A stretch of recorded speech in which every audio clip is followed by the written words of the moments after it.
गांव के किनारे एक पुराना सर्कस था जिसे कई सालों से बंद कर दिया गया था। लोग कहते थे कि वहां रात के समय अजीब आवाजें आती थीं और कभी-कभी सर्कस के रोशनी में कुछ भयानक आकृतियां नजर आती थीं। गांव वाले उस जगह के पास जाने से डरते थे, लेकिन एक दिन कुछ युवा लड़के और लड़कियां हिम्मत जुटाकर उस सर्कस की ओर बढ़े। शाम का समय था जब वे सर्कस के गेट पर पहुंचे। गेट आधा खुला था और अंदर से हल्की हल्की हंसी सुनाई दे रही थी। वे एक दूसरे की ओर देखे बिना अंदर चले गए।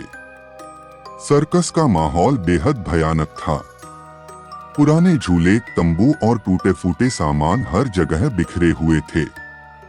तभी एक लड़के ने कहा, चलो हम अंदर देखते हैं।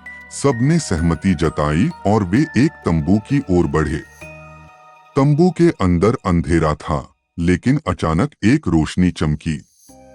वहां एक पुराना कराओके मशीन था जो अपने आप चल रहा था। मशीन से एक गाना बजने लगा, लेकिन गाने के बोल बहुत अजीब थे। फिर अचानक सबके सामने एक भयानक आकृति प्रकट हुई। यह एक भूतिया जोकर था जिसका चेहरा सफेद और आंखें लाल थीं। वह हंसते हुए बोला, आप लोग खेलना चाहते हैं? सब लोग डर गए, लेकिन एक लड़की ने हिम्मत जुटाकर कहा, हम सिर्फ देखने आए हैं। जोकर ने मुस्कुराते हुए कहा, देखने के लिए यहाँ आना बहुत महंगा पड़ेगा। तभी उसके पीछे से एक दूसरे के साथ बंधे हुए और भी कई जोकर सामने आए। उन सब की हंसी सुनकर युवाओं के रोंगटे खड़े हो गए। एक जोकर ने कहा, हम आपके साथ एक खेल खेलेंगे। अगर आप जीत गए तो आपको जाने दिया जाएगा, लेकिन अगर हार गए तो आपको हमारे साथ रहना होगा। युवाओं ने डरते डरते खेल को स्वीकार किया। खेल शुरू हुआ और एक एक करके वे सभी सवालों का सामना करने लगे। लेकिन जोकरों के सवाल बेहद कठिन और डरावने थे। धीरे धीरे एक एक करके लोग हारने लगे। हर बार एक युवा जोकरों द्वारा अपने पास खींचा जाता। आखिर में केवल एक लड़की बची जिसने अपने साहस से सभी सवालों का जवाब दिया।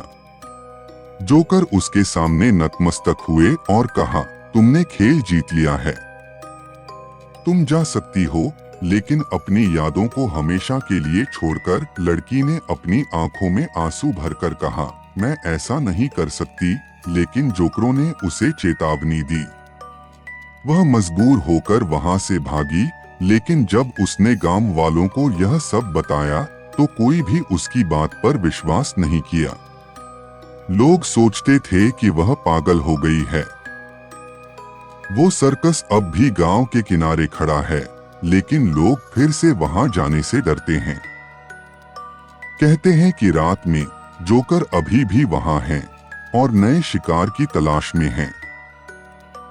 इस तरह सर्कटे का आतंक आज भी गांव में एक खौफनाक कहानी बनकर जिंदा है।